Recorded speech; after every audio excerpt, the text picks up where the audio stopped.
अस्सलामुअलैकुम। उमर एकेडमी में खुश आमदीद। उम्मीद है आप सब बिल्कुल खैरियत से होंगे। तो आज हम आपको फ़र्स्ट ईयर कंप्यूटर साइंस के कुछ इंपॉर्टेंट MCQs जो कि मुख्तलिफ़ कोचिंग सेंटर के जो है गेस्ट पेपर से और बहुत से कॉलेजेस के आपके प्रिलिमिनरी एग्ज़ाम से लिए गए हैं, उनकी मदद से आपकी MCQs की प्रिपरेशन करवाएंगे। आज की वीडियो शुरू करने से पहले हम शुक्रिया अदा करना चाहेंगे शारिक का, क्योंकि शारिक हमारे सब्सक्राइबर हैं। उन्होंने हमें जो है ये सारे MCQs जो है वो सेंड किए हैं। तो शारिक सबकी तरफ से बहुत बहुत शुक्रिया, अल्लाह आपको जज़ाए खैर दे। तो अब हम बिस्मिल्लाह पढ़ते हैं और अपने आज के जो इंपॉर्टेंट MCQs हैं मुख्तलिफ़ कॉलेजेस के, उनको सॉल्व करते हैं। तो सबसे पहले हम जो है अनीस हुसैन कोचिंग सेंटर का जो हमारा पेपर है कॉम्प्रिहेंसिव पेपर, तो उसके MCQs की जो हैं प्रिपरेशन स्टार्ट करते हैं। तो भाई सबसे पहले हमारे पास जो MCQs है वो कहता है which computers are lower to super computers in terms of speed and storage capacity. तो स्टोरेज और प्रोसेसिंग कैपेबिलिटीज़ के हिसाब से आपको पता है कि सबसे पहले हमारे पास मिनिमम लेवल पर माइक्रो कंप्यूटर आता है, फिर माइक्रो कंप्यूटर के बाद फिर हमारे पास जो होता है वो मिनी कंप्यूटर होता है, फिर मेन फ्रेम और फिर सबसे लास्ट में सुपर कंप्यूटर। तो सुपर कंप्यूटर से जो लोअर होते हैं कैपेबिलिटीज़ में, उनमें सुपर कंप्यूटर से पहले मेन फ्रेम कंप्यूटर्स आते हैं। मगर ऑप्शंस में हमें मेन फ्रेम कंप्यूटर नहीं दिया हुआ, तो मेन फ्रेम के बाद जो मेन फ्रेम से नीचे होता है वो होता है मिनी कंप्यूटर। तो लिहाजा इसका करेक्ट आंसर जो होगा वो होगा मिनी कंप्यूटर। अगर मेन फ्रेम कंप्यूटर होता तो फिर हम उसको सेलेक्ट करते, क्योंकि सुपर कंप्यूटर से पहले मेन फ्रेम की कैपेबिलिटीज़ होती हैं ज़्यादा। सेकंड MCQs में कहता है what was the name of the first commercially available micro processor chip. तो सबसे पहले जो commercially available micro processor chip थी वो थी इंटेल 4004 चिप। तो उसका करेक्ट आंसर थर्ड ऑप्शन होगा। थर्ड MCQs में हमसे कहते हैं विच of the following is a type of computer on the basis of operation, कि इनमें से कौन सी कंप्यूटर की टाइप है on the basis of operation के हिसाब से। अब बेसिस ऑफ ऑपरेशन का मतलब ये होता है कि आपको पता होगा कि हमारे पास कंप्यूटर को जब हम क्लासीफाई करते हैं वो तीन तरह से करते हैं, या तो पर्पस के हिसाब से करते हैं, जनरल पर्पस, स्पेशल पर्पस, या हम उनकी कैपेसिटी के हिसाब से करते हैं। कैपेसिटी मतलब कि उनकी जो है प्रोसेसिंग की और स्टोरेज की कैपेसिटी कितनी ज़्यादा है। तो वो कैपेसिटी के एतबार से माइक्रो, मिनी, मेन फ्रेम और सुपर कंप्यूटर हो गए। तीसरी जो क्लासिफिकेशन है on the basis of operation, उसका मतलब होता है कि किस किस्म के डाटा को वो हैंडल कर सकते हैं, ऑपरेट कर सकते हैं। तो इस हिसाब से ऑपरेशन के एतबार से हमारे पास तीन कंप्यूटर्स होते हैं, एक एनालॉग कंप्यूटर, एक डिजिटल और एक तीसरा हाइब्रिड कंप्यूटर। तो जब भी आपसे बेसिस ऑफ ऑपरेशन का पूछे तो आप समझ जाए एनालॉग, डिजिटल और हाइब्रिड कंप्यूटर्स का जिक्र कर रहा है। तो यहाँ पर दिए हुए ऑप्शंस में हमारे पास हाइब्रिड कंप्यूटर जो है वो करेक्ट आंसर होगा। फिर उसके बाद नंबर 4 में हमसे कह रहे हैं वॉलेटाइल स्टोरेजेस, कि वॉलेटाइल स्टोरेज इसमें से कौन सी है। तो जैसा कि आप जानते हैं कि वॉलेटाइल स्टोरेज जो होती है वो एक ऐसी स्टोरेज होती है जो कि जब करंट नहीं होता तो फिर उसके जो है कंटेंट्स भी सेफ नहीं होते। तो लिहाजा यहाँ पर वॉलेटाइल स्टोरेज जो है वो सिर्फ रैम है, क्योंकि रैम के कंटेंट्स जो होते हैं वो पावर ऑफ होते ही जो है वो फ्लश हो जाते हैं, डिलीट हो जाते हैं। बाकी सब जो है हार्ड डिस्क, रोम और फ्लॉपी डिस्क वो डाटा को रिटेन रखते हैं। ओके, नंबर 5 हमसे कहता है the main electronic component used in third generation computer was. Third generation में हमने कौन सा इलेक्ट्रॉनिक कंपोनेंट मेन यूज़ किया था। तो फर्स्ट जनरेशन में तो हमने वैक्यूम ट्यूब्स यूज़ किए थे, सेकंड जनरेशन में ट्रांजिस्टर्स यूज़ किए थे, थर्ड जनरेशन में इंटीग्रेटेड सर्किट्स इस्तेमाल हुए थे। तो ये इसका करेक्ट आंसर है। नंबर 6 MCQs कहता है बस is a set of dash. बस किसका कलेक्शन होता है, बस is a set of wires. तो पहला ऑप्शन इसका करेक्ट आंसर है। इसी तरीके से नंबर 7 हमसे कहता है DVD स्टैंड्स फॉर, DVD की फुल फॉर्म क्या होती है। DVD कहते हैं डिजिटल वीडियो डिस्को, या आप वर्सेटाइल डिस्क भी कह सकते हैं। तो करेक्ट आंसर जो है वो आपका डिजिटल वीडियो डिस्क है, या डिजिटल वर्सेटाइल डिस्क भी होता तो करेक्ट होता। अच्छा, डायरेक्ट वर्सेटाइल डिस्क आप नहीं ले सकते, ना ही डबल वर्सेटाइल डिस्क, ठीक है। तो सेकेंड ऑप्शन इसका करेक्ट आंसर होगा। इसी तरह नंबर 8 में हमसे कहता है EEPROM स्टैंड्स फॉर। तो EEPROM आप जानते हैं कि electrically erasable programmable read only memory इसकी फुल फॉर्म है। तो करेक्ट स्पेलिंग्स के साथ लास्ट ऑप्शन जो है वो बिल्कुल करेक्ट है, उसमें सही लिखा हुआ electrically erasable programmable read only memory. तो जब कभी भी कोई ऐसा एब्रीविएशन वाला अगर आपके पास आ जाए MCQs, तो हमेशा उसमें पहले वर्डिंग्स को ज़रा अच्छी तरह से देख लीजिएगा, जल्दी में बाज़ औक़ात गलत आंसर पे टिक कर देते हैं। नंबर 9 कहते हैं the two kinds of storage are. हमारे पास जो स्टोरेज की जो दो कैटेगरीज होती हैं वो कौन सी होती हैं, ठीक है भाई। हमें पता है, हमने कंप्यूटर की जो मेमोरी होती है, जो स्टोरेज होती है, उसको दो हिस्सों में बांटते हैं, तो एक को प्राइमरी कहते हैं और एक को सेकेंडरी कहते हैं। तो फर्स्ट ऑप्शन इसमें करेक्ट आंसर है, बाकी सारे रॉन्ग आंसर हैं। जो लास्ट आंसर है इसका closest secondary and banking storage, ये दोनों ही एक ऑप्शन को शो करते हैं। नंबर 10 उसके बाद हमसे कहता है example of non impact printer. Non impact printer ऐसा प्रिंटर होता है जो पेज पे हिट नहीं करता, स्ट्राइक नहीं करता, बिना स्ट्राइकिंग के, हिटिंग के जो टेक्नोलॉजी यूज़ होती है प्रिंटिंग की, उसको नॉन इम्पैक्ट टेक्नोलॉजी कहते हैं। तो इनमें से हमारे पास सिर्फ इंकजेट प्रिंटर जो है नंबर 3 ऑप्शन, वो एक ऐसा प्रिंटर है जो बिना हिट किए पेज को, वो इंक को स्प्रे करके प्रिंट करता है। तो इंकजेट प्रिंटर करेक्ट आंसर है। ओके भाई, उसके बाद नंबर 11 पे हमसे कहते हैं this is the characteristic of a monitor that affects the sharpness. कि मॉनिटर की वो कौन सी कैरेक्टरिस्टिक है जो कि स्क्रीन की शार्पनेस पर असर डालती है, यानी कि कितनी शार्प क्वालिटी की पिक्चर होगी या डल होगी, उस चीज़ को कौन सी कैरेक्टरिस्टिक डिफाइन करती है। तो ये इसमें से जो तमाम आंसर दिए हुए हैं उसमें second option dot pitch correct answer है। डॉट पिच का मतलब होता है कि एक छोटे से एरिया के अंदर कितने पिक्सल्स जो है वो पैक होते हैं और उनके दरमियान स्पेसिंग कितनी है। तो इससे आपकी पिक्चर की क्लैरिटी, यानी कि कितनी ज़्यादा पिक्चर शार्प होगी, ये डिफाइन होता है। ओके भाई, नेक्स्ट हमसे MCQs कहता है उसके बाद कि HTTP and FTP are called. ये HTTP hyper text transfer protocol और FTP फाइल ट्रांसफ़र प्रोटोकॉल है। तो ये दोनों के दोनों जो है हमारे पास प्रोटोकॉल्स की कैटेगरी में आते हैं। तो last option protocol correct answer है। ओके, उसके बाद है the physical layout of network is called. कि किसी भी नेटवर्क का जो फिजिकल लेआउट होता है, जो स्ट्रक्चर होता है, उसको हम क्या कहते हैं। तो उसके लिए टोपोलॉजी का वर्ड भी, नेटवर्क टोपोलॉजी या सिंपल टोपोलॉजी का वर्ड यूज़ होता है।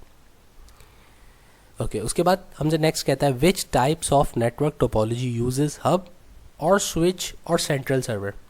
कि दिए हुए नीचे नेटवर्क टोपोलॉजीज में से कौन सी टोपोलॉजी में हब या स्विच या किसी सेंट्रल सर्वर को इस्तेमाल किया जाता है।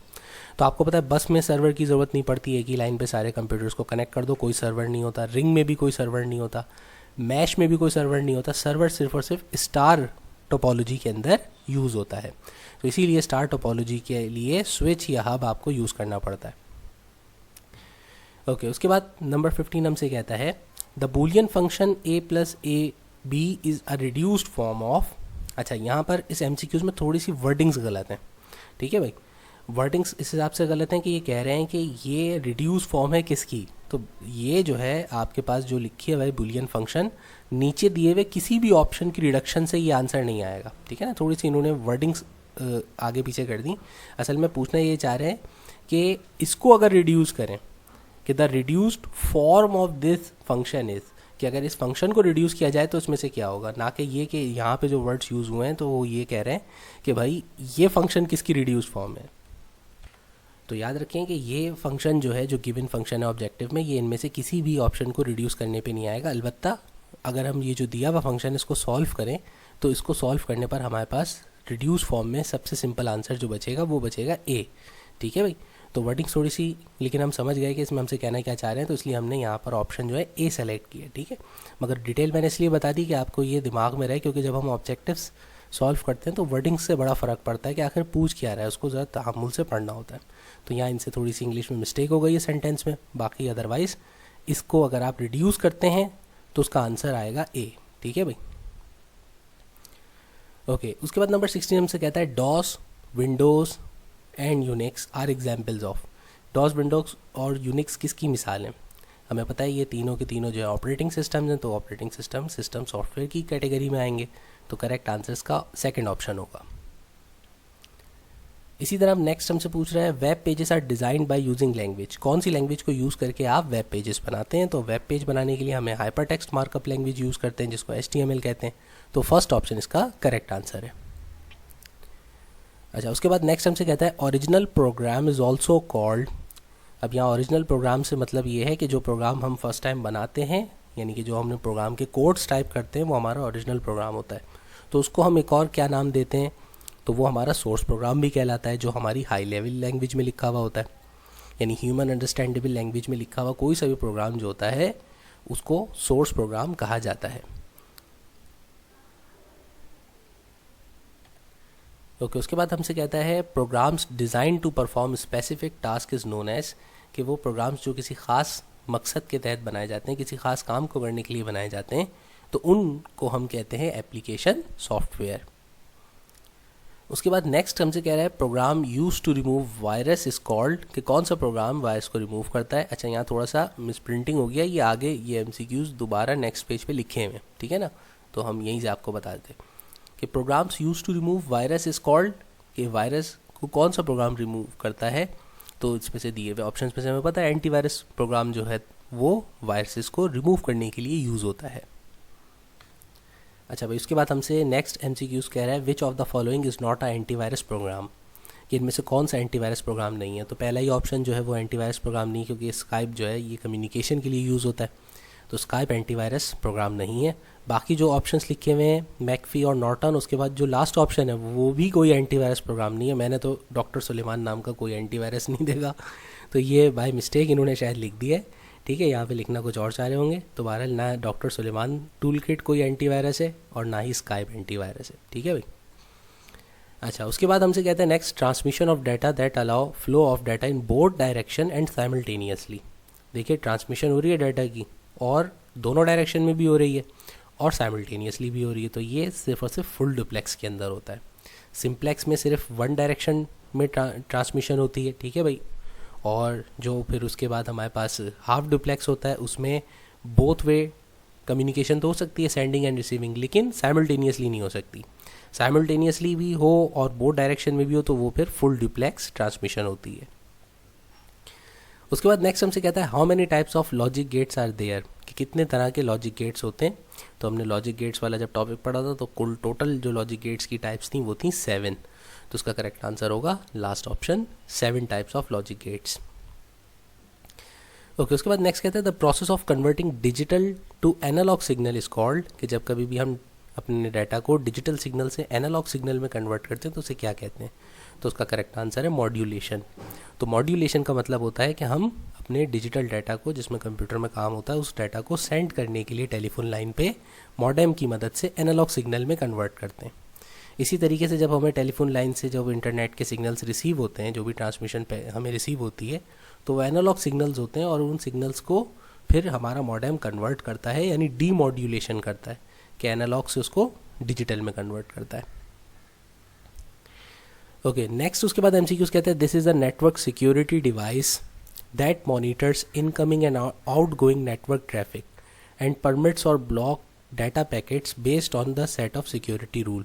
तो ये तो पूरी डेफिनेशन इन्होंने लिख दी है, और ये डेफिनेशन है फायरवॉल की, क्योंकि फायरवॉल एक ऐसा सिक्योरिटी सेटअप होता है जिससे आप अपने ट्रांसमिशन के पैकेट्स को जो है उसको मॉनिटर करते हो और साथ साथ उसको मैच करते हो अपने सिक्योरिटी प्रोटोकॉल की लेयर से, कि भाई जो आपके रूल्स हैं अगर वो रूल्स पे वो पैकेट्स फॉलो करते हैं तो उसको अलाउ होती है ट्रांसमिशन, वरना अदरवाइज ब्लॉक कर दिया जाता है।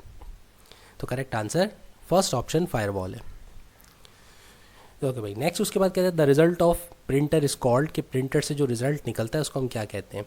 तो प्रिंटर से जो रिजल्ट निकलता है वो एक हार्ड कॉपी आउटपुट कहलाता है। तो उसका correct answer last option hard copy है।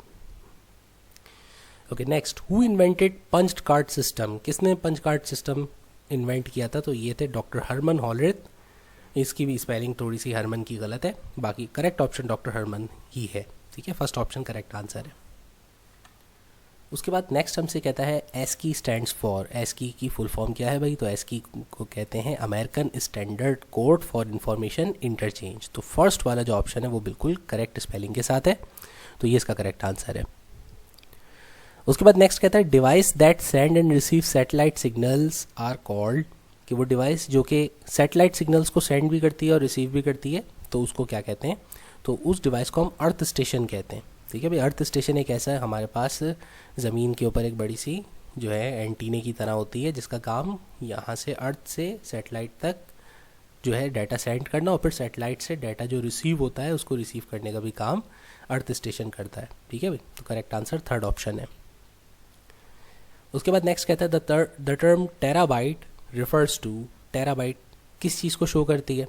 तो आपको पता है कि भाई सबसे पहले तो आपके पास बिट्स होते हैं, फिर बिट्स के बाद बाइट्स होते हैं, बाइट्स के बाद किलोबाइट्स, किलोबाइट्स के बाद फिर आपके पास मेगाबाइट्स, और मेगाबाइट्स के बाद गीगा, गीगा के बाद टेरा।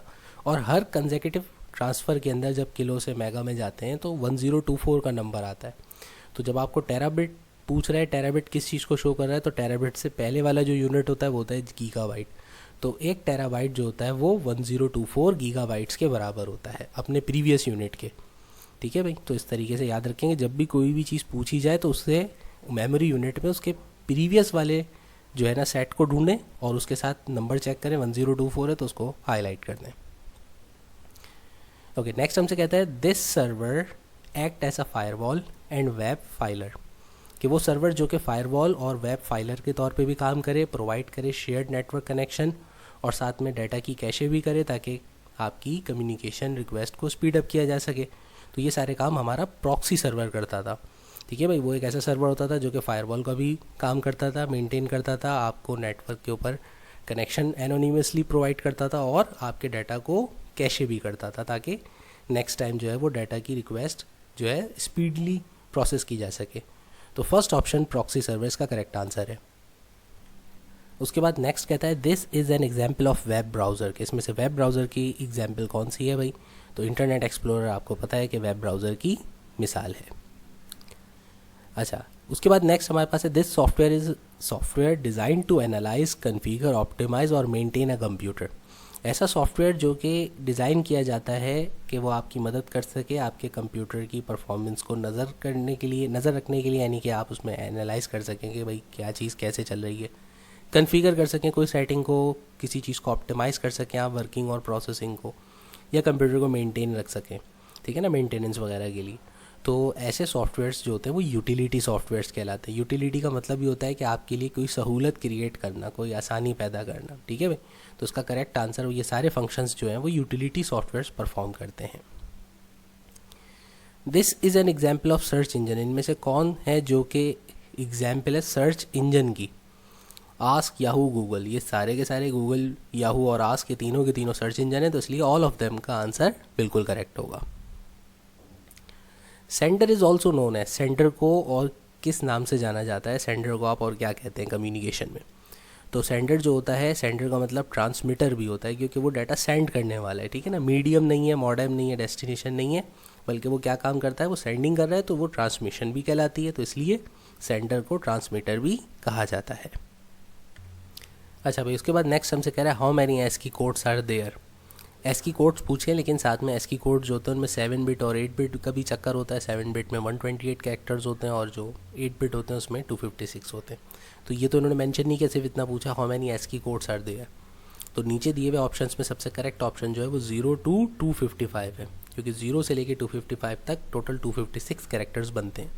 ठीक है भाई, तो सेकेंड ऑप्शन इसका करेक्ट आंसर है। अच्छा, अब यहाँ पर हमारे पास ये अनीस हुसैन वाले तो कंप्लीट हो जाते हैं। ठीक है भाई, सारे एमसीक्यूज़। अब हम उसके बाद नेक्स्ट चलते हैं, ये हैं हमारे पास प्रैक्टिकल सेंटर के। ठीक है भाई, तो अब हम प्रैक्टिकल सेंटर के एमसीक्यू सॉल्व करते हैं।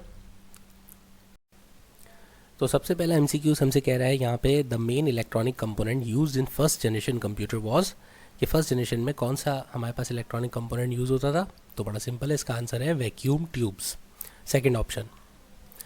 सेकेंड एमसीक्यूज़ हमसे कहता है CD ROM स्टैंड्स फॉर, तो CD ROM की जो फुल फॉर्म होती है वो होती है compact disc read only memory. तो इसमें फोर्थ ऑप्शन जो है इस एमसीक्यूज़ का करेक्ट आंसर है। नंबर 3 में हमसे कह रहा है programs design to perform specific tasks. तो स्पेसिफिक टास्क के लिए अभी हम पढ़ चुके हैं कि एप्लीकेशन सॉफ्टवेयर्स होते हैं। उसके बाद फोर्थ एमसीक्यूज़ कहते हैं this state of communication allows information to travel in 2 directions but not simultaneously. ठीक है भाई, तो अब डायरेक्शन तो है आपकी 2 डायरेक्शंस, लेकिन साइमल्टेनियसली नहीं, तो ये हाफ डुप्लेक्स कहलाएगा। अगर साइमल्टेनियसली भी साथ में लिखा होता travel in 2 direction with simultaneously, तो फुल डुप्लेक्स करते आप। उसके बाद नंबर 5 हमसे कहता है कि which of the following is computer viruses, कि इनमें से कौन से जो है वो कंप्यूटर वायरसेस हैं। तो गलती से इसमें 2 जगह हाईलाइट हो गया, इसका करेक्ट आंसर जो होगा वो होगा टाइम बॉम्ब, क्योंकि इनमें से सिर्फ और सिर्फ टाइम बॉम्ब जो है वो एक वायरस की एग्जाम्पल है। टाइम बॉम्ब वायरसेस होते हैं, बाकी जो है वो वायरसेस नहीं हैं। तो करेक्ट आंसर जो होगा वो टाइम बॉम्ब होगा, ऑल ऑफ दिस नहीं होगा। ठीक है भाई, अच्छा, क्योंकि ट्रोजन हॉर्सेस और वॉर्म्स होते हैं वो वायरसेस नहीं होते हैं, ये मेलवेयर्स कहलाते हैं। टाइम बॉम्ब एक वायरस होता है जो कि वैसे आपके सिस्टम में अगर खुदा ना खास्ता आ गया तो ये ख़ास वक्त तक डॉर्मेंट रहता है और उसको प्रोग्राम किया जाता है कि एक पर्टिकुलर टाइम के बाद फिर ये जो है अपनी वायरस की फाइल्स को एग्जीक्यूट करता है। उसके बाद नंबर 6 हमसे कहता है if the two inputs are high in NOR gate the output will be, कि अगर आपके पास दो इनपुट्स हो, ठीक है भाई, और दोनों हाई, हाई का मतलब है कि 1, जब लिखा हो कहीं हाई आउटपुट या इनपुट तो हाई का मतलब है वैल्यू 1 होगी बाइनरी की, और अगर लो लिखा हो आउटपुट या इनपुट में तो उसका मतलब वैल्यू 0 होगी। तो हमारे पास दो इनपुट हैं 1 और उनके ऊपर नॉर गेट लगाएं अगर, तो बहुत ही सिंपल है, आप इसको खुद से ही सॉल्व कर सकते हैं दिमाग में ही, कि देखें और का मतलब होता है एडिंग करना, ठीक है भाई। तो दो इनपुट हैं, दोनों 1 है, अगर उन दोनों को ऐड करेंगे तो उसका आंसर भी 1 + 1 1 ही आएगा, ठीक है। और उसके बाद अगर आप उसको रेसिप्रोकल करें, अगर n लगाने का मतलब होता है कि और के ऑपरेशन से जो आपके पास आंसर आ रहा है उसको आप रेसिप्रोकल करें, तो उसको जब रेसिप्रोकल करेंगे तो 1 का रेसिप्रोकल 0 होता है, तो इसका मतलब इसका करेक्ट आंसर जो होगा वो सेकंड ऑप्शन है 0। नंबर 7 हमसे कहता है ASCII and EBCDIC are the popular character coding systems. EBCDIC stands for, तो इसमें एब्सिडिक की जो फुल फॉर्म होती है वो फर्स्ट ऑप्शन बिल्कुल करेक्ट है, extended binary coded decimal interchange code. Okay, उसके बाद नंबर 8 कह रहा है which computers are lower to mainframe computers in terms of speed and storage capacity. तो मेन फ्रेम कंप्यूटर से जो एक दर्जा कम होते हैं, तो मेन फ्रेम के नीचे आपके पास आते हैं मिनी कंप्यूटर्स। तो सबसे नीचे से अगर हम लोएस्ट प्रोसेसिंग कैपेबिलिटी से स्टार्ट करते हैं तो माइक्रो, फिर मिनी, फिर मेन फ्रेम और सुपर होता है, तो मेन फ्रेम से पहले मिनी होता है। The process of converting digital signal into analog signal is called modulation, और अगर उल्टा लिखा हुआ होता है एनालॉग से डिजिटल तो फिर आप लगाते हैं डीमॉड्यूलेशन। ओके, नंबर 10 कहता है the speed of processor is measured in, कि प्रोसेसर की स्पीड को आप किस उसमें मेजर करते हैं। अच्छा, अब आजकल हमारे पास जो प्रोसेसर एडवांस हो गए तो हमारी प्रोसेसर्स की स्पीड को मेजर गीगाहर्ट्ज़ में किया जाता है।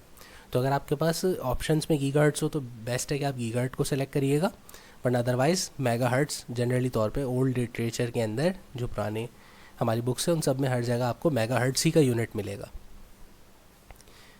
नंबर 11 कहता है the print quality of laser printer is measured in. Printer कोई सा भी हो, लेज़र प्रिंटर हो या कोई दूसरी टाइप का प्रिंटर हो, प्रिंटर की क्वालिटी को मेजर किया जाता है DPI से। DPI का मतलब होता है डॉट्स पर इंच, ठीक है भाई। ओके, नंबर 12 है HTTP स्टैंड्स फॉर, HTTP की फुल फॉर्म होती है हाइपर टेक्स्ट ट्रांसफ़र प्रोटोकॉल, तो सेकंड ऑप्शन इसका बिल्कुल करेक्ट आंसर है। Number 13 the internal process of starting up a computer is known as, उसको हम कहते हैं बूटिंग, कि जो कंप्यूटर का इंटरनल स्टार्टिंग प्रोसेस होता है वो बूटिंग भी कहलाता है। An operating system is an example of, operating system किसकी मिसाल होगा इनमें से, तो इनमें से जो करेक्ट आंसर है वो लास्ट ऑप्शन है सिस्टम सॉफ्टवेयर के। ऑपरेटिंग सिस्टम हमारे एक सिस्टम सॉफ्टवेयर की एग्जाम्पल है। Modem enables computers to communicate through, कि मॉडेम की मदद से जो आप कम्युनिकेशन करते हैं, तो मॉडेम आपको इनमें से किस डिवाइस से कम्युनिकेशन के लिए रेडी करता है या काबिल बनाता है कम्युनिकेशन के। तो मॉडेम का इस्तेमाल राउटर, टेलीफोन लाइन, मल्टीप्लेक्सर सबके साथ किया जा सकता है, तो उसका करेक्ट आंसर होगा ऑल ऑफ दीज। ओके, फिर 16 अ group of 4 bits is called, तो 4 बिट्स का जो एक ग्रुप होता है उसको मेमोरी का यूनिट निबल कहा जाता है, तो सेकंड ऑप्शन करेक्ट आंसर है। नंबर 17 कहता है network that spans a large city is known as, क्या नेटवर्क जो एक बड़े शहर तक फैला हुआ हो तो ये बड़ा वाइड एरिया नेटवर्क है, तो उसका करेक्ट आंसर वैन होगा।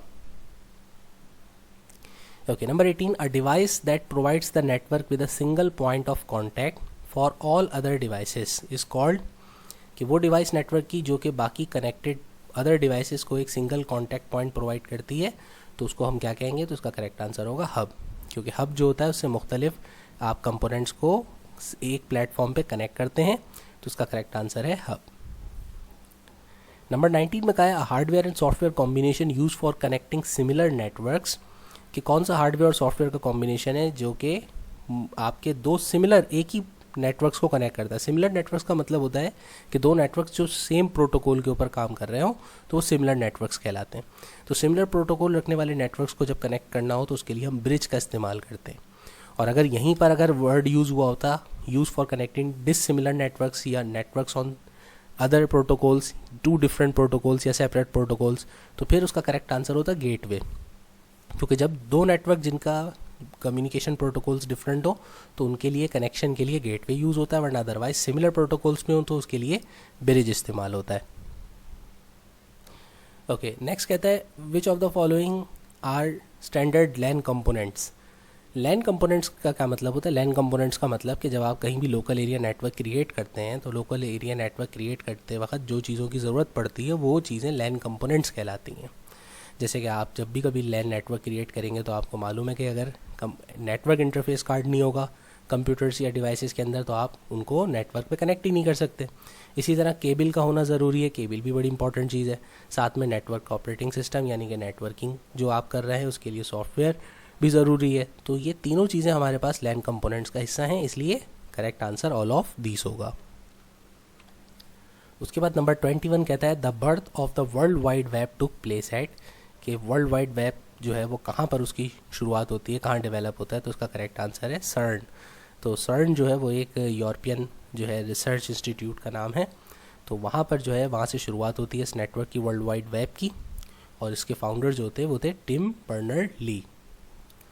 तो अगला हमसे 22 में यही पूछा था ऑथर ऑफ द वेब, कि वेब के ऑथर कौन थे, किसने डेवलप किया था, तो वो जो हमारे पास जो ऑथर थे इसके वो थे टिम बर्नर ली। या स्पेलिंग इनकी मिस्टेक कर दी है, टिम बोनर कर दिया इनको बेचारे को, लेकिन करेक्ट आंसर यही है, टिम बर्नर उनका नाम था, टिम बर्नर ली।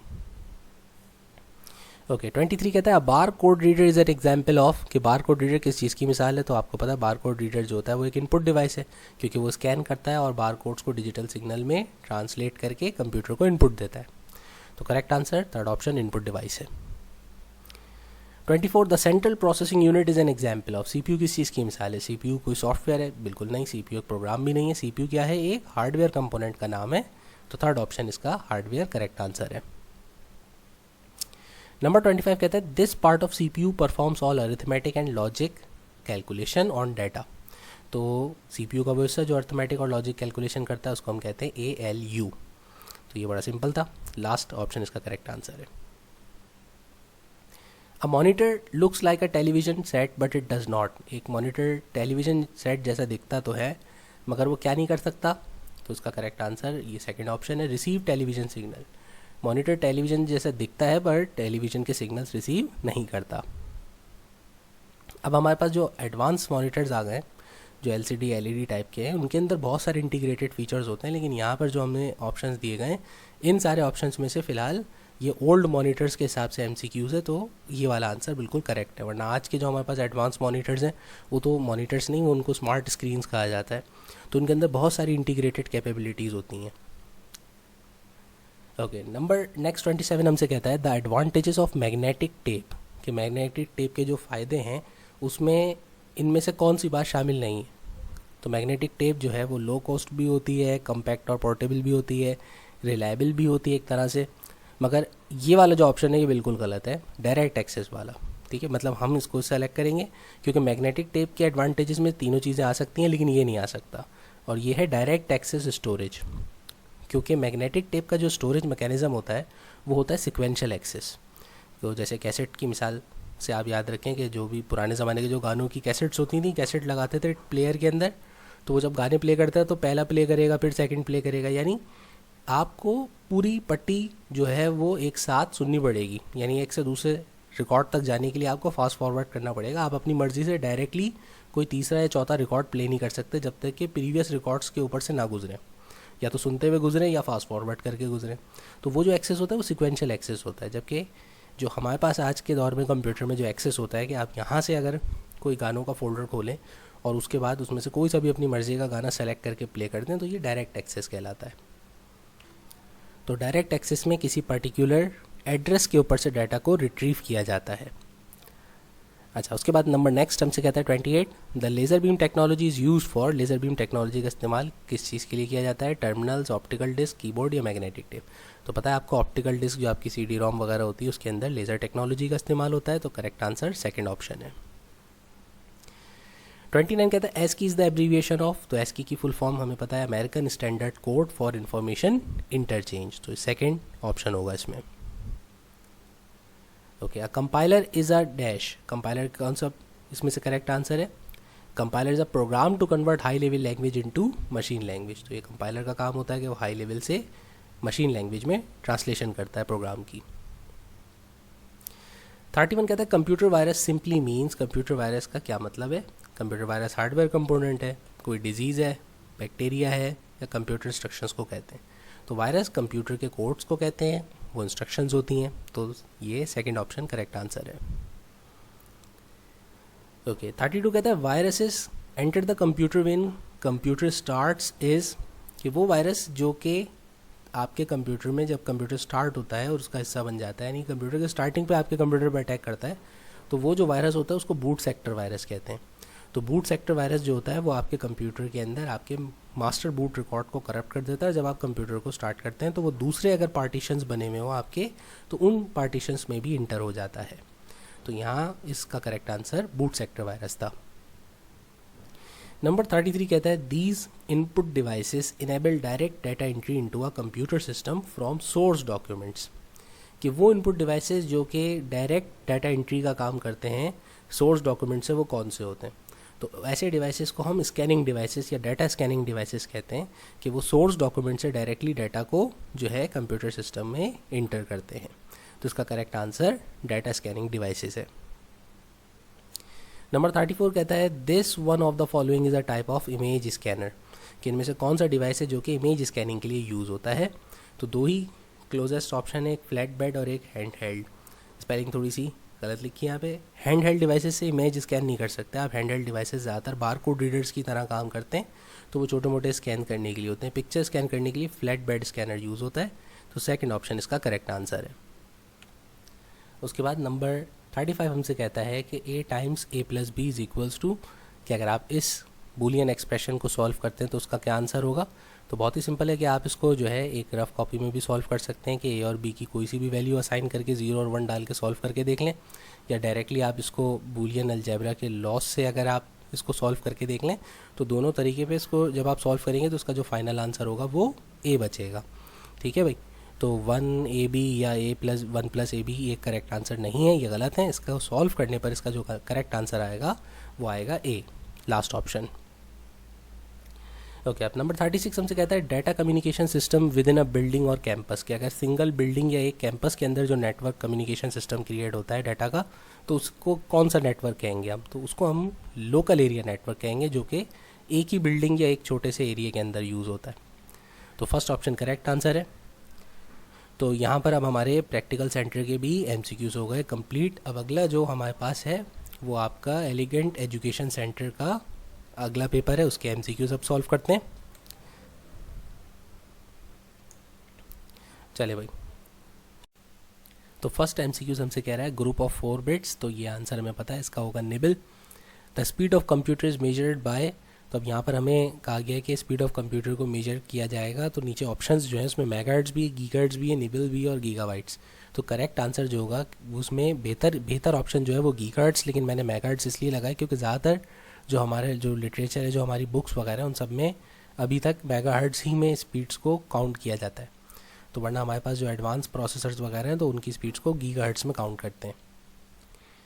अच्छा, विच of the following is a secondary storage device, के इनमें से कौन से जो है वो सेकेंडरी स्टोरेज डिवाइस के तौर पे काउंट होगी। ठीक है, आपको पता है सेकेंडरी स्टोरेज डिवाइस वो होती है जो कि डाटा परमानेंटली होल्ड कर सकती है। तो परमानेंटली डाटा होल्ड करने में यहाँ पे सी ऑप्शन जो है फ्लॉपी वो करेक्ट है। फिर उसके बाद कहते हैं नॉन वॉलेटाइल मेमोरीज, इनमें से कौन सी मेमोरी है जो नॉन वॉलेटाइल है। नॉन वॉलेटाइल भी परमानेंट स्टोरेज रखती है, यानी कि पावर ऑफ होने पे उसके कंटेंट्स वॉश ऑफ नहीं होते। तो करेक्ट आंसर इसमें सी ऑप्शन रॉम होगा। ओके उसके बाद कहता है which markup language is use to produce web pages. तो वेब पेज बनाने के लिए कौन सी लैंग्वेज यूज़ करते हैं, आपको पता है HTML यूज़ करते हैं। तो फर्स्ट ऑप्शन करेक्ट आंसर है। उसके बाद the internal process of starting a computer, ये भी रिपीट हो रहा है, इसका आंसर है बूटिंग। CD स्टैंड्स फॉर, खाली CD का मतलब होता है कॉम्पैक्ट डिस्क, और अगर इसके साथ रोम लगाते तो वो हो जाता है compact disc read only memory. तो CD का मतलब कॉम्पैक्ट डिस्क, सी ऑप्शन है इसका करेक्ट। फिर नेक्स्ट में कह रहे हैं विच of the following is not an input device, इनमें से कौन है जो कि इनपुट डिवाइस की तरह काम नहीं करता। तो फर्स्ट ऑप्शन ये प्रिंटर, प्रिंटर जो होता है वो एक आउटपुट डिवाइस है। उसके बाद नेक्स्ट हमसे कह रहा है a stack is served on the principle of, कि स्टैक जो होता है वो कौन से प्रिंसिपल पे काम करता है। तो स्टैक जो हमारे पास एक डाटा स्ट्रक्चर है और उसका जो प्रिंसिपल ऑफ ऑपरेशन होता है वो होता है लीफो, यानी कि स्टैक में जो सबसे लास्ट आइटम जो डाटा का इंटर होता है वही सबसे पहले ही रिमूव होता है या सबसे पहले एक्सेस होता है। तो उसको हम लीफो कहते हैं, लास्ट इन फर्स्ट आउट। तो फर्स्ट ऑप्शन इसका करेक्ट होगा। नेक्स्ट में कह रहे हैं 1 MB इज इक्वल टू कि 1 MB किसके बराबर होता है, तो आपको पता है MB से पिछला यूनिट जो होता है वो होता है KB। तो 1 MB में 1024 KBs या किलोबाइट्स होते हैं। ओके, नेक्स्ट कहते हैं which part of CPU performs all arithmetic and logic calculations, तो इसका आंसर होगा ALU। फिर नेक्स्ट है mode of communication that allows information to travel in 2 directions but not simultaneously. Not simultaneously है तो यहाँ पर होगा हाफ डुप्लेक्स, अगर साइमल्टेनियसली होता है तो करते हैं फुल डुप्लेक्स। ओके, नेक्स्ट है URL स्टैंड्स फॉर, तो URL की फुल फॉर्म जो होती है यूनिफॉर्म रिसोर्स लोकेटर, तो डी ऑप्शन करेक्ट आंसर है। नेक्स्ट कहता है microwave transmission coaxial cable and fibre optics are examples of, कि ये सारे के सारे किस चीज़ की मिसाल हैं, तो ये कहलाते हैं कम्युनिकेशन मीडिया। इनकी मदद से आप डाटा को एक से दूसरी जगह सेंड कर सकते हैं, ट्रांसफ़र कर सकते हैं। ओके, नेक्स्ट कहते हैं the register that collects the result of computation is called, कि वो कौन सा रजिस्टर होता है जो कि कंप्यूटेशन के रिजल्ट को कलेक्ट करता है, तो वो कहलाता है एक्यूमुलेटर रजिस्टर, तो डी ऑप्शन इसका करेक्ट आंसर है। Which of the following is not an operating system, इनमें से कौन है जो कि ऑपरेटिंग सिस्टम नहीं है, तो विंडोज़ भी ऑपरेटिंग सिस्टम है, यूनिक्स भी और डॉस भी, सिर्फ बायोस ऑपरेटिंग सिस्टम नहीं है। बायोस जो होती है वो एक फर्मवेयर भी कहलाते हैं, और उसके अंदर सिर्फ बेसिक सॉफ्टवेयर्स होते हैं कुछ हार्डवेयर से रिलेटेड जो कि प्री ऑपरेटिंग सिस्टम टेस्ट करते हैं, यानी सिस्टम को चेक करते हैं कि रन करने के काबिल है कि नहीं है। ओके, उसके बाद नेक्स्ट हमसे कह रहे हैं the main electronic component use in first generation, तो हम जानते हैं इसका आंसर वैक्यूम ट्यूब्स है। नेक्स्ट है ASCII स्टैंड्स फॉर, ये भी हम कर चुके हैं, ASCII का कोड का मतलब American standard code for information interchange होगा। फिर अगला वॉलेटाइल मेमोरी, वॉलेटाइल मेमोरी का मतलब वो मेमोरी जिसके कंटेंट्स पावर ऑफ होने के बाद डिलीट हो जाते हैं, तो इनमें से वॉलेटाइल मेमोरी सिर्फ रैम है। The electronic pathway use to connect the CPU with other parts of a computer, तो CPU को दूसरे पार्ट से कनेक्ट करने के लिए हम क्या यूज़ करते हैं, बसेस का इस्तेमाल करते हैं, तो डी ऑप्शन इसका करेक्ट आंसर है। ओके, उसके बाद अगला MCQ हमसे कह रहा है the software that translates human readable instructions into machine language, कि ऐसा सॉफ्टवेयर जो कि ह्यूमन रीडेबल इंस्ट्रक्शंस को मशीन लैंग्वेज में कन्वर्ट करता है, तो उसको हम ट्रांसलेटर कहते हैं। और ट्रांसलेटर की 3 टाइप्स होती हैं, कंपाइलर, इंटरप्रेटर और असेंबलर, तो तीनों के तीनों जो है हमारे पास मशीन लैंग्वेज में ट्रांसलेशन करते हैं, इसलिए all of these correct answer होगा। उसके बाद अगला MCQ कहता है set of well defined instructions is called, कि वेल डिफाइंड इंस्ट्रक्शंस को हम क्या कहते हैं, तो उसको हम प्रोग्राम या सॉफ्टवेयर कहते हैं, तो करेक्ट आंसर सी ऑप्शन है। अगर प्रोग्राम होता तो बेहतर होता, आप प्रोग्राम पर क्लिक करते। ओके, उसके बाद अगला कहता है ISDN की फुल फॉर्म क्या है। ISDN की फुल फॉर्म होती है इंटीग्रेटेड सर्विसेज डिजिटल नेटवर्क, तो उसमें सी ऑप्शन इसका करेक्ट आंसर है। ओके, फिर कहते हैं topology in which all computers are connected to a central device called hub और स्विच, तो ऐसी नेटवर्क टोपोलॉजी जिसके अंदर आपका एक सेंट्रल डिवाइस हब या स्विच का जो है इस्तेमाल होता है, तो वो इनमें से कौन सी है, तो बस में तो ज़रूरत नहीं पड़ती हमें, ना ही रिंग में पड़ती है, ना ही हाइब्रिड, बल्कि स्टार टोपोलॉजी जो है उसके अंदर हमें कनेक्शन के लिए हब या स्विच की ज़रूरत पड़ती है। ओके, नेक्स्ट उसके बाद कहता है the total number of layers in OSI reference model, तो OSI मॉडल के अंदर 7 लेयर्स होती हैं, तो इसका करेक्ट आंसर होगा सी ऑप्शन नंबर 7। उसके बाद नेक्स्ट कह रहा है कि the unit of processing speed is, कि प्रोसेसिंग स्पीड को मेजर करने का यूनिट क्या होता है, तो यूनिट इसमें से जो ऑप्शन सी है हर्ट्स बिल्कुल करेक्ट है। जो पुराने कंप्यूटर्स थे थोड़े उनमें मेगा हर्ट्स यानी कि 80-90s तक हम जो है मेगा हर्ट्स को यूज़ करते थे, फिर जैसे जैसे हमारे पास प्रोसेसर्स एडवांस होते गए तब हम आज के जो एडवांस प्रोसेसर्स हैं उनको गीगा हर्ट्स में मेजर करते हैं उनकी स्पीड को।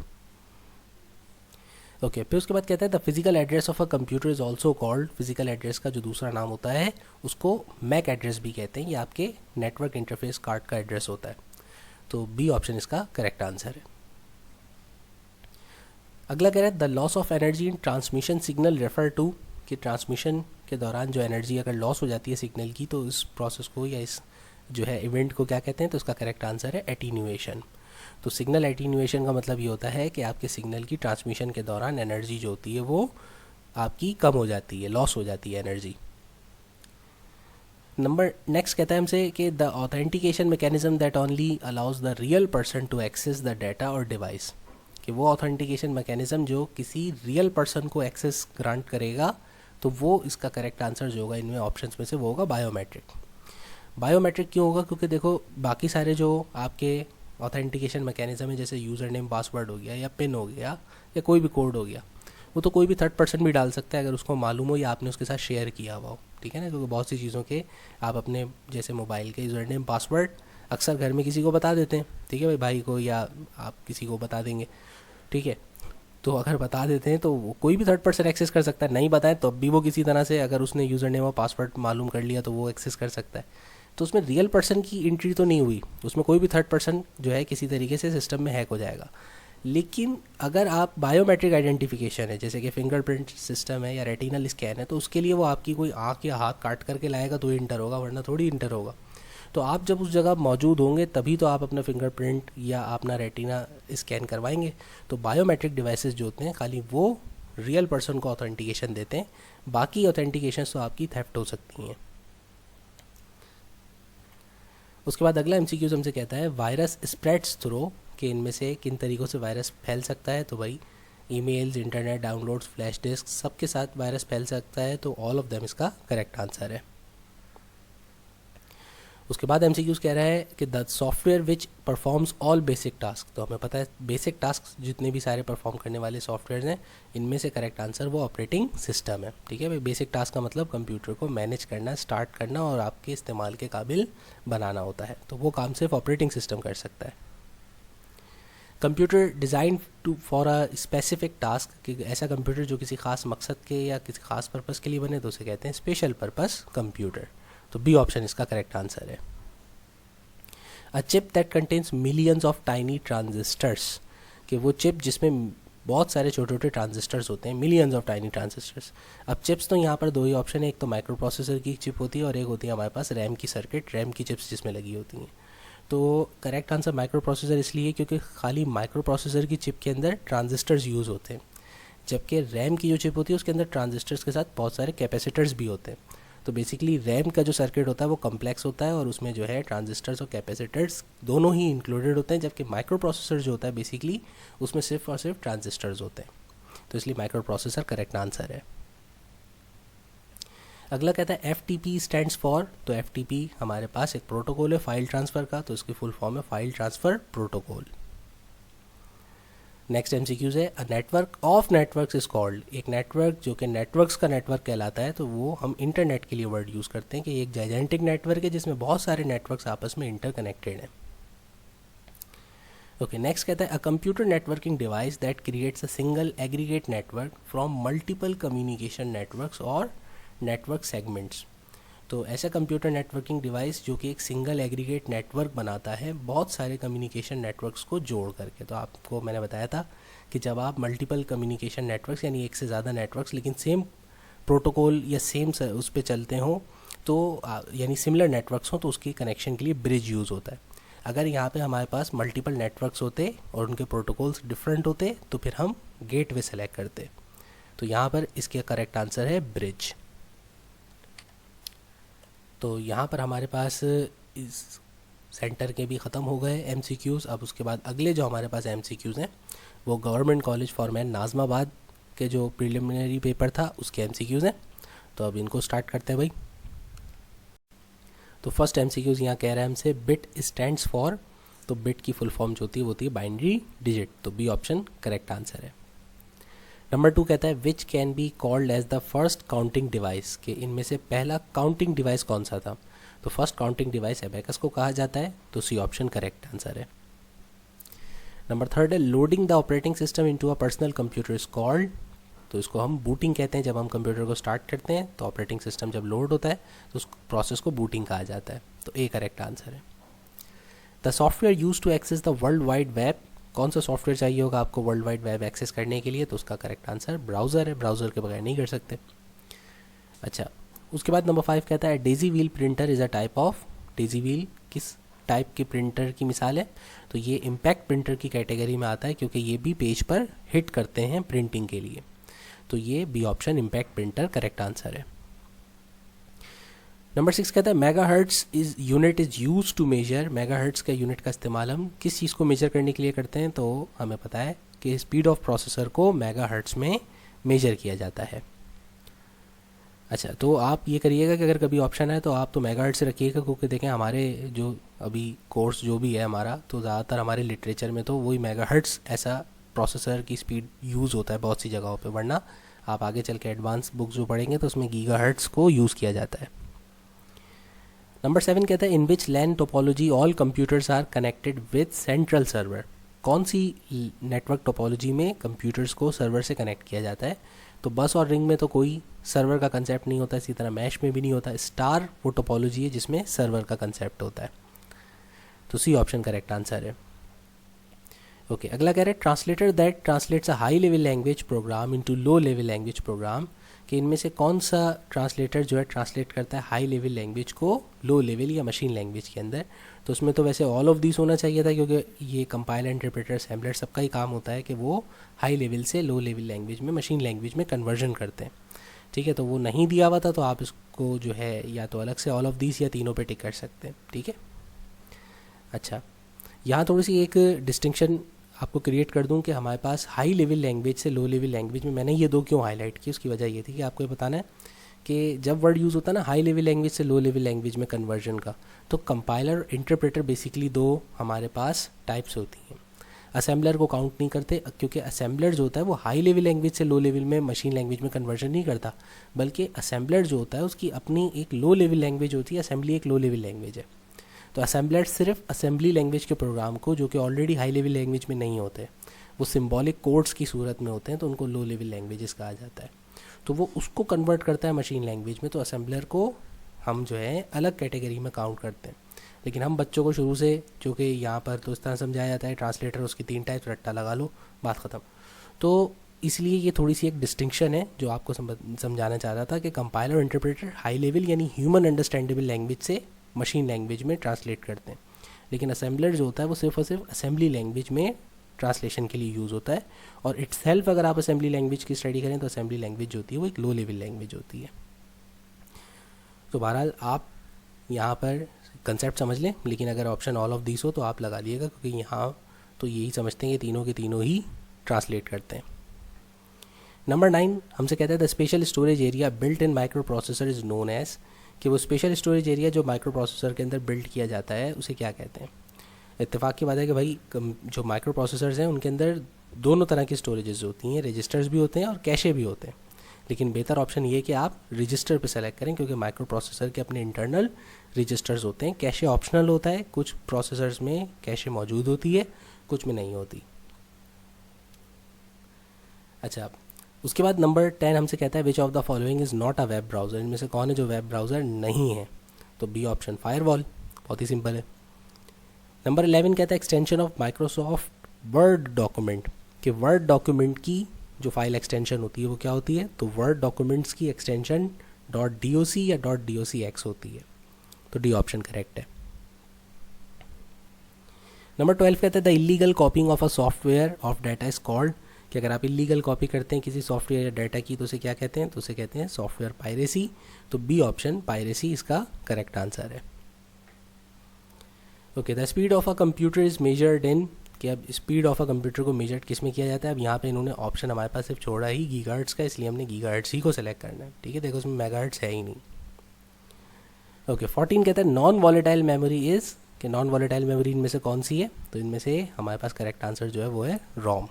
बाकी सारी जो है जैसे रैम है ये भी वॉलेटाइल मेमोरी है, कैशे भी वॉलेटाइल मेमोरी है, तो इनके पावर ऑफ होते ही कंटेंट्स डिलीट हो जाते हैं, रोम के नहीं होते। Which markup language is use to produce web page, तो वेब पेज बनाने के लिए हमें पता है HTML लैंग्वेज जो है रिक्वायर्ड होती है।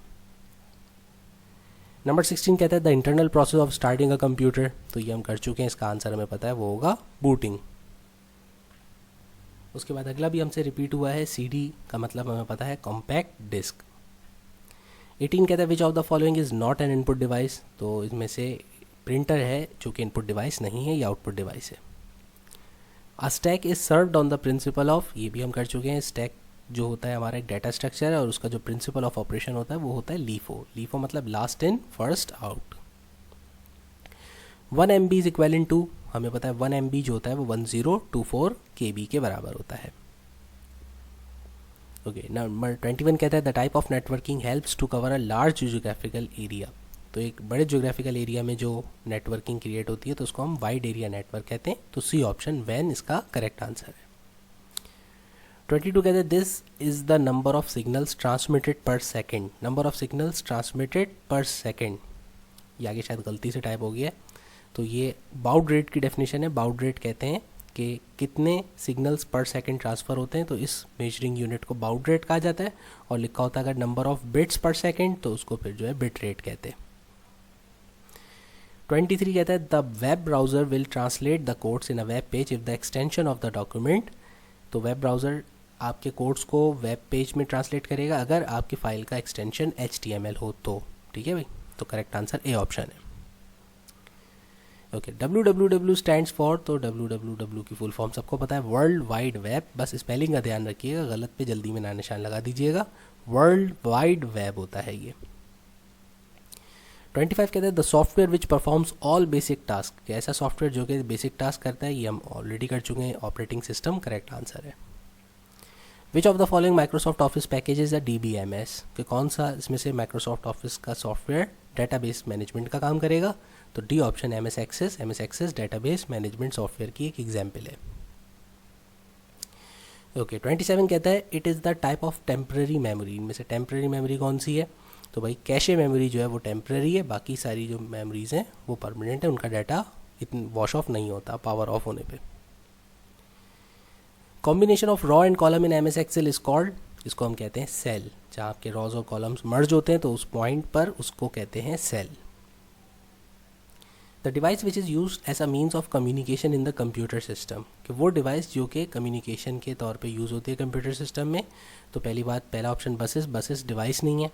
कीबोर्ड एक डिवाइस है लेकिन ये सिर्फ सिंगल कम्युनिकेशन, इसको कम्युनिकेशन नहीं कहेंगे, ये सिर्फ ट्रांसमीटर का काम करता है, डाटा सेंड करता है। जबकि जब हम कम्युनिकेशन की बात करते हैं तो वो एक 2 वे चैनल होता है, कि कम्युनिकेशन में डाटा सेंड और रिसीव दोनों होते हैं। तो कीबोर्ड सिर्फ और सिर्फ डाटा सेंडिंग करता है, तो ये कम्युनिकेशन डिवाइस नहीं कहलाएगा, ना ही माउस, क्योंकि ये भी सिर्फ डाटा सिर्फ सेंड करते हैं, रिसीव नहीं करते। मॉडेम इसका करेक्ट आंसर है, क्योंकि ये कम्युनिकेशन करता है, डाटा सेंड भी करेगा, डाटा रिसीव भी करेगा, दोनों ऑपरेशंस करेगा। ओके, नंबर 30 कहता है बिट स्टैंड्स फॉर, बिट का मतलब होता है बाइनरी डिजिट। नंबर 31 कहता है TUI is the short form of, तो TUI की फुल फॉर्म जो होती है वो होती है टेक्सचुअल या टेक्स्ट बेस्ड यूज़र इंटरफेस, तो बी ऑप्शन करेक्ट आंसर है। नंबर 32 कहता है RGB मीन्स, तो RGB आपको पता है इसका मतलब होता है रेड, ग्रीन एंड ब्लू, तो करेक्ट आंसर डी ऑप्शन होगा। नेक्स्ट हमसे कहता है विच device is not a hard copy output device, कि इनमें से कौन सी डिवाइस है जो कि हार्ड कॉपी आउटपुट नहीं देगी, तो प्रिंटर भी हार्ड कॉपी देता है, प्लॉटर भी देता है, मॉनिटर नहीं देता, तो monitor soft copy output display करता है, इसलिए ये इसका करेक्ट आंसर है। उसके बाद नेक्स्ट कहता है 34 clock and anti clockwise movement found in, कि क्लॉकवाइज और एंटी क्लॉकवाइज मूवमेंट इनमें से किस नेटवर्क टोपोलॉजी में फाउंड की जाती है, तो ये क्लॉक और एंटी क्लॉकवाइज तो सर्किल के अंदर मूवमेंट होती है, तो वो सर्किल का सेटअप सिर्फ और सिर्फ रिंग टोपोलॉजी में क्रिएट होता है, तो बी ऑप्शन इसका करेक्ट है। नंबर 35 कहता है विच बस contains the important input and output signal, तो इनमें से कौन सी बस है जिसमें डाटा के इनपुट और आउटपुट सिग्नल्स होते हैं, तो वो करेक्ट आंसर है डाटा बस। बाकी कंट्रोल और एड्रेस बस में तो कंट्रोल या आपकी एड्रेस मेमोरी लोकेशन की इन्फॉर्मेशन होती है, इनपुट आउटपुट सिग्नल डाटा बस में होते हैं।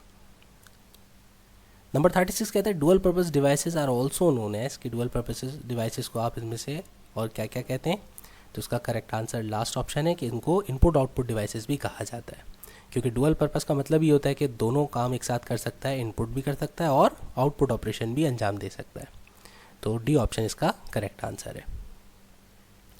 तो यहाँ ये हमारे जो है गवर्नमेंट कॉलेज नाज़माबाद के भी ख़त्म हो गए सारे पेपर के MCQs। अब अगला जो हमारे पास है ये है बहरिया कॉलेज कारसाज का पेपर, तो अब चलते हैं और इसके MCQs पे भी एक नज़र डाल लेते हैं। अब इतने कर लिए MCQs, तो अब आपने देखा होगा बहुत सारे MCQs तो वही हैं जो कि रिपीट हो रहे हैं। तो यहाँ फर्स्ट MCQs हमसे कह रहा है कि which of these computers are highest ranked on the basis of size, के साइज़ के एतबार से सबसे बड़ा कंप्यूटर कौन सा होगा, तो उसका करेक्ट आंसर होगा सुपर कंप्यूटर। फिर नंबर 2 कहता है which of these is not a kind of बस इन कंप्यूटर, इनमें से कौन सी जो है काइंड की बस नहीं होती, यानी बस की जो हमने टाइप्स पढ़ी थी डाटा बस, एड्रेस बस, कंट्रोल बस, तो ये हाइब्रिड एक्स्ट्रा ऑप्शन है, ये नहीं होगा। थर्ड MCQs कहता है vacuum tubes were first use in, तो हमें मालूम है वैक्यूम ट्यूब्स फर्स्ट जनरेशन में यूज़ हुए थे। फोर्थ कहता है this device converts hard copy into soft copy. तो हार्ड कॉपी को सॉफ्ट कॉपी में कन्वर्ट करने वाला डिवाइस स्कैनर होता है, कि वो आपके एक हार्ड कॉपी आउटपुट को दोबारा से कंप्यूटर के डिजिटल सिग्नल्स में कन्वर्ट करता है। नंबर 5 कहता है this performs arithmetic and logic operations. तो ये काम ALU का होता है। नंबर 6 पे है this software is use for calculation and accounting purposes. तो कैलकुलेशन और अकाउंटिंग के जो प्रॉब्लम्स है वो सॉल्व करने के लिए हमारे पास MS एक्सेल का सॉफ्टवेयर होता है। बाकी MS वर्ड जो है वो एक डॉक्यूमेंट एडिटर है, पावर पॉइंट पे प्रेजेंटेशंस बनाते हैं, और MS एक्सेस जो है वो डेटाबेस मैनेजमेंट के लिए यूज़ होता है। उसके बाद नेक्स्ट हमसे कहता है कि 1 गीगाबाइट जो होता है वो किसके बराबर होता है, तो उसका करेक्ट आंसर है 1024 MB। अब नंबर 8 कह रहा है रैम इज़ डैश मेमोरी। तो हम पढ़ चुके हैं रैम जो होती है वो एक वॉलेटाइल मेमोरी की टाइप होती है। नंबर 9 पे है कि all devices that are attach to the CPU are called. वो तमाम डिवाइसेस जो CPU से अटैच होते हैं तो हम उन्हें क्या कहेंगे, उनको हम पेरिफेरल डिवाइसेस कहते हैं। इनपुट डिवाइसेस तो खाली नहीं अटैच होते और ना ही आउटपुट डिवाइसेस, बल्कि पेरिफेरल डिवाइसेस का करेक्ट आंसर है। उसके बाद कह रहे हैं the result of the Boolean operation of this will be. यहाँ पे हमें 2 बूलियन की वैल्यूज़ दी हुई है, उनको हमें ऐड करना है। तो जब आप इन दोनों को ऐड करेंगे तो उसका आंसर जो होगा वो ऑप्शन नंबर 3 आएगा। बहुत सिंपल सी एडिशन है, सिर्फ आपको रूल याद रखना है कि जब भी कभी 1 और 0 प्लस होते हैं तो भी 1 आता है, 0 में 1 प्लस हो तब भी 1 होता है। सिर्फ 2 1 जब प्लस होते हैं तो आंसर जो होता है उसमें नीचे 0 लिखते हैं और 1 को कैरी करते हैं। तो अगर आपको रूल्स पता है तो आप आसानी से कर सकते हैं। उसके बाद नंबर 11 हमसे कहता है कि this is one of the layouts of the keyboard. तो कीबोर्ड में जो कीज़ की लेआउट होती है उसको QWERTY अरेंजमेंट भी कहते हैं।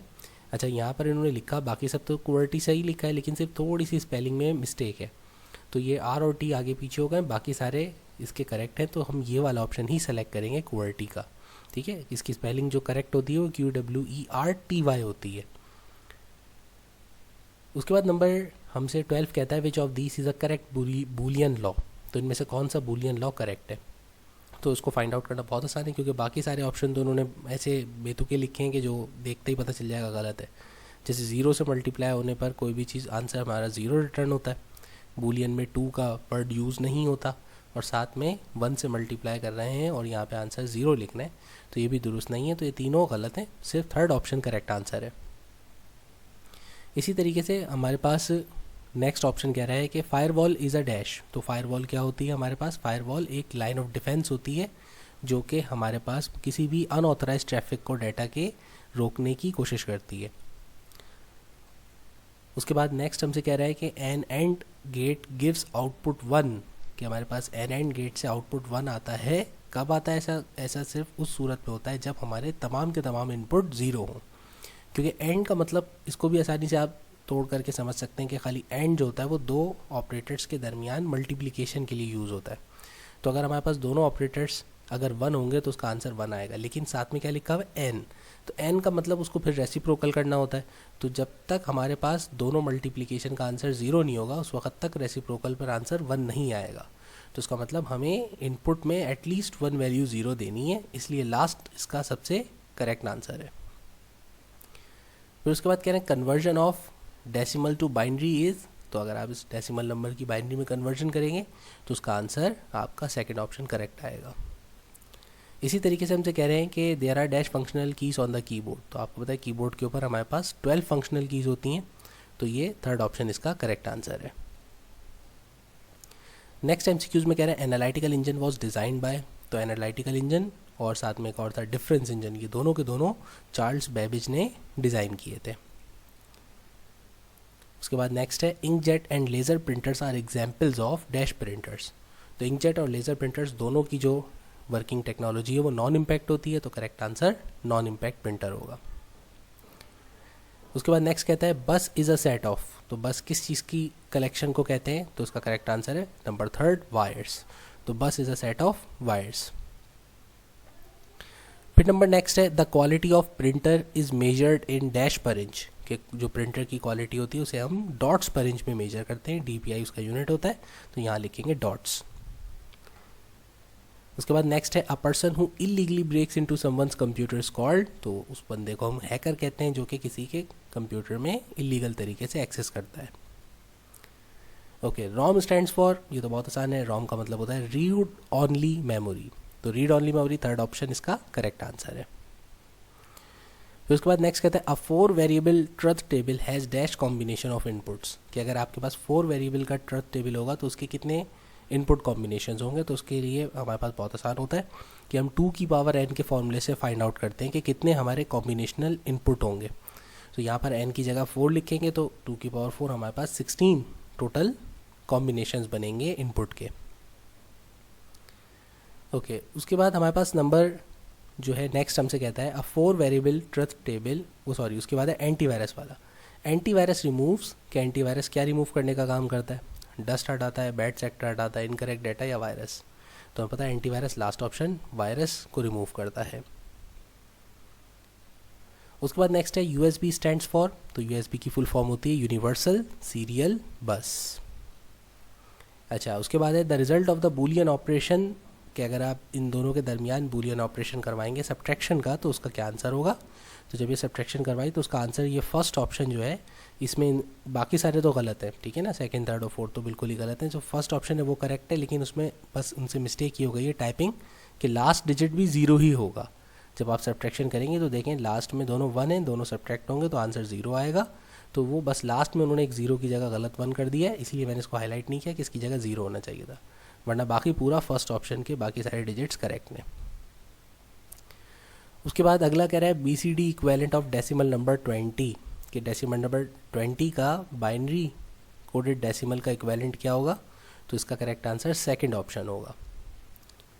फिर उसके बाद नेक्स्ट इसी तरह से पूछा गया है कि डेसिमल इक्वेलेंट क्या होगा अगर आपके पास बी सी डी में बाइनरी कोड जो है उसकी वैल्यू ये हो।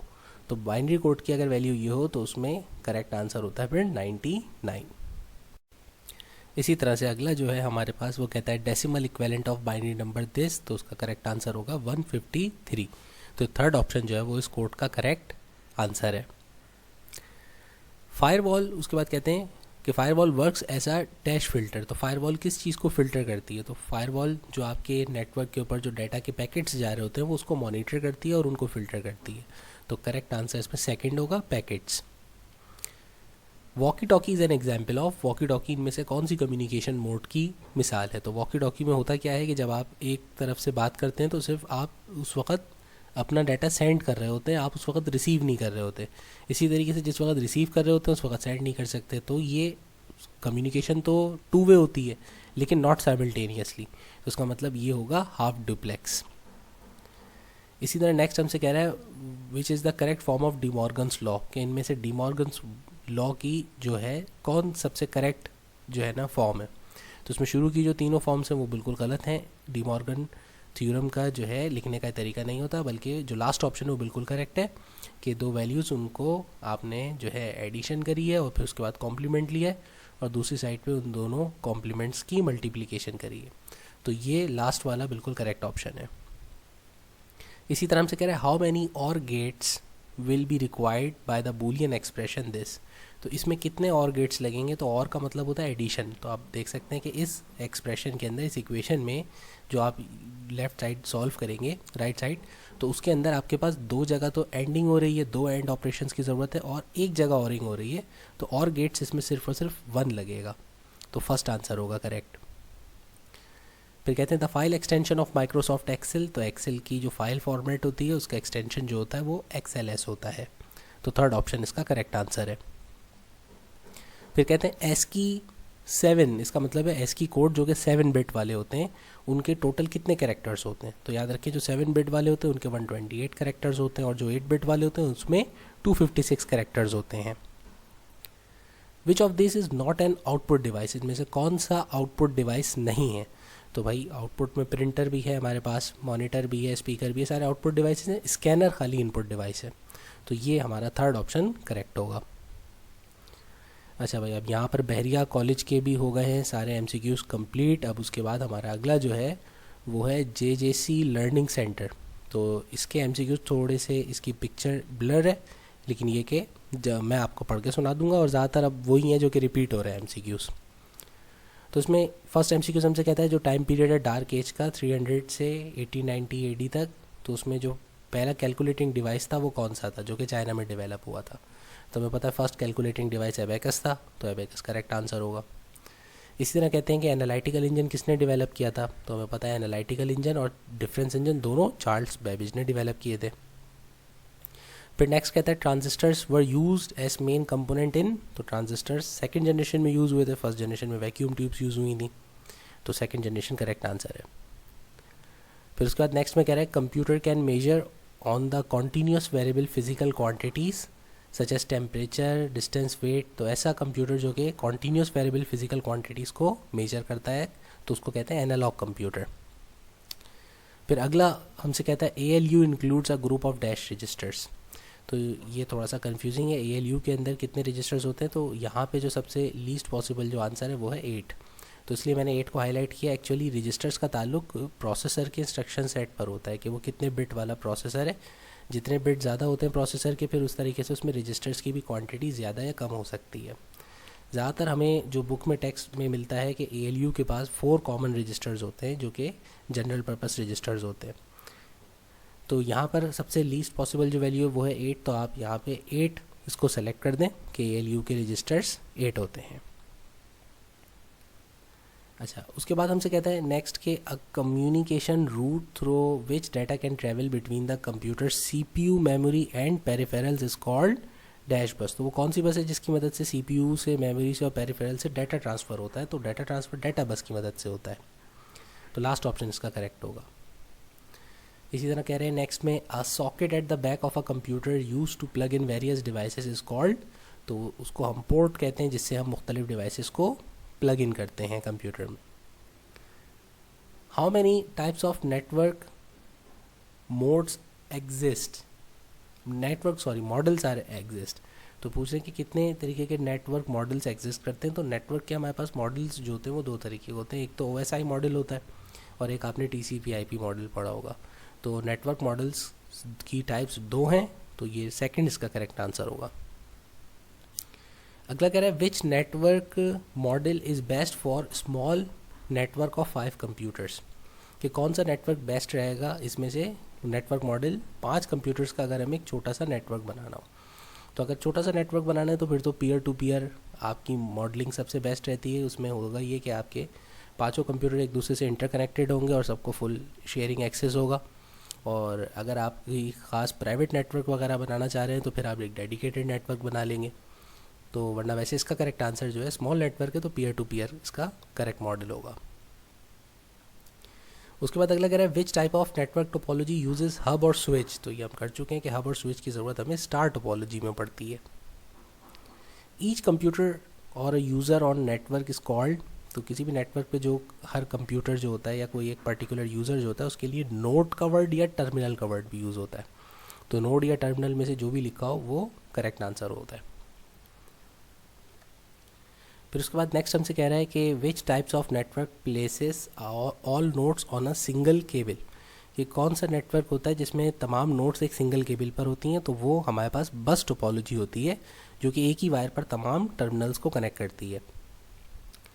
ओके, नेक्स्ट है उसके बाद a network that covers a large area, तो लार्ज एरिया कवर करने वाले नेटवर्क को हम वाइड एरिया नेटवर्क भी कहते हैं।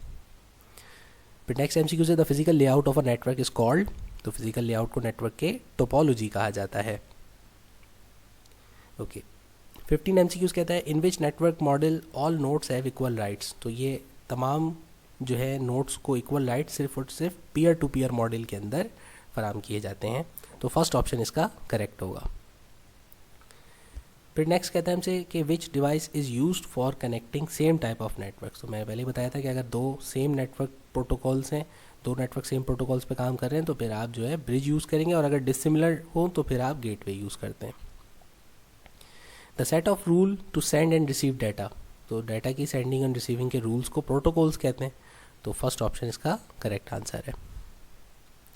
Coxal and fibre optic cables are examples of, तो ये दोनों केबल्स कोई सी भी हो तो वो मिसाल होती हैं कम्युनिकेशन मीडिया की। तो सेकंड ऑप्शन इसका करेक्ट आंसर है। Mode of communication that allows two way communication not simultaneously है तो हाफ डुप्लेक्स, साइमल्टेनियसली होता तो full duplex. Okay, full duplex data travel in both direction या 2 डायरेक्शन। फिर उसके बाद अगला है the method of communication that allow data to travel in one direction. सिर्फ वन डायरेक्शन में जब डाटा ट्रैवलिंग होती है तो वो सिंप्लेक्स मोड कहलाता है। तो फर्स्ट ऑप्शन करेक्ट है। Standardised set of rules of data communication, कि वो स्टैंडर्ड सेट ऑफ रूल्स जो डाटा कम्युनिकेशन के लिए यूज़ होते हैं उनको हम क्या कहते हैं? तो भाई डाटा कम्युनिकेशन के लिए जो रूल्स यूज़ होते हैं इनमें से थर्ड ऑप्शन जो है TCP/IP प्रोटोकॉल वो बिल्कुल करेक्ट है, वो डाटा कम्युनिकेशन के लिए यूज़ होता है। फिर उसके बाद अगला कहता है it allows downloading the file. तो फाइल डाउनलोडिंग के लिए इनमें से कौन सा प्रोटोकॉल यूज़ होता है? तो second option FTP file transfer protocol इसका करेक्ट आंसर होगा। ओके, उसके बाद हमसे कह रहा है अगले MCQs में कि copying a file from internet to PC is called, कि अगर आप इंटरनेट से PC में फ़ाइल को कॉपी कर रहे होते हैं तो उसको क्या कहते हैं? इसको हम डाउनलोडिंग भी कहते हैं। तो फर्स्ट ऑप्शन इसका करेक्ट आंसर है।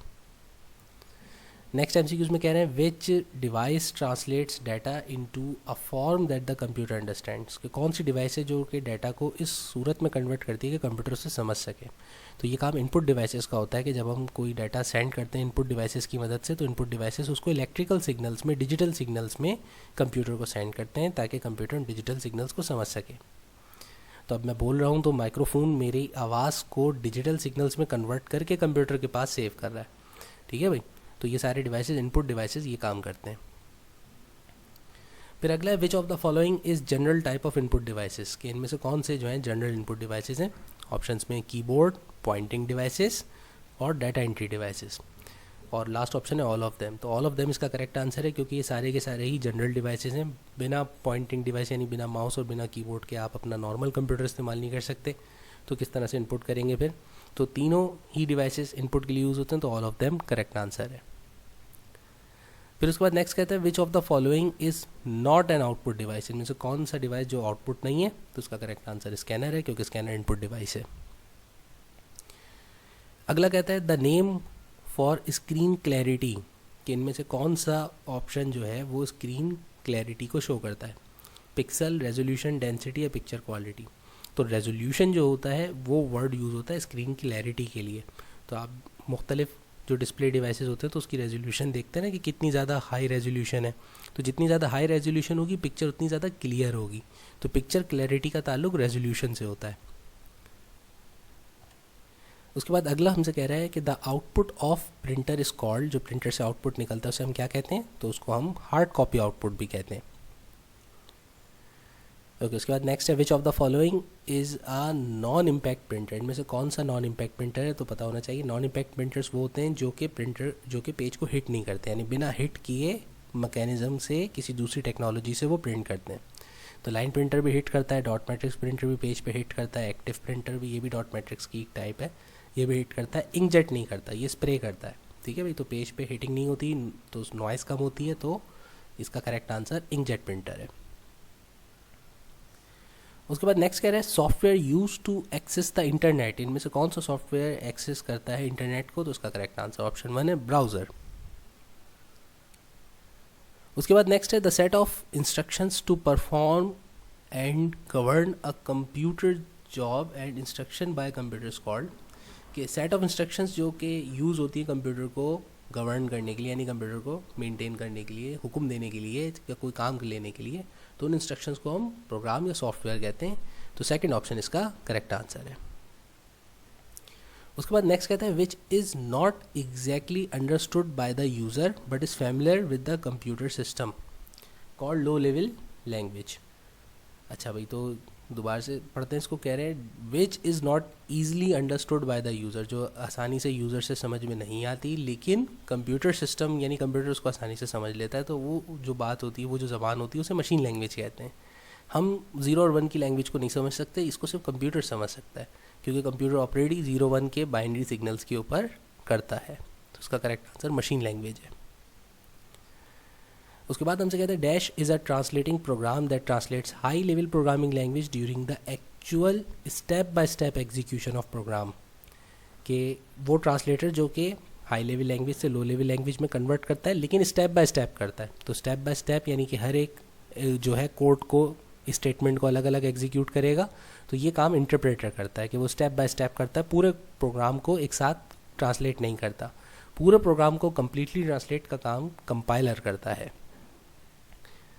उसके बाद नेक्स्ट हमसे कह रहा है कि dash includes operating system, devices, drivers, utility programmes and language translators, कि इनमें से कौन सा ऑप्शन है जिसमें ये सारे operating system, device, driver, utility programmes और ट्रांसलेटर्स भी आते हैं।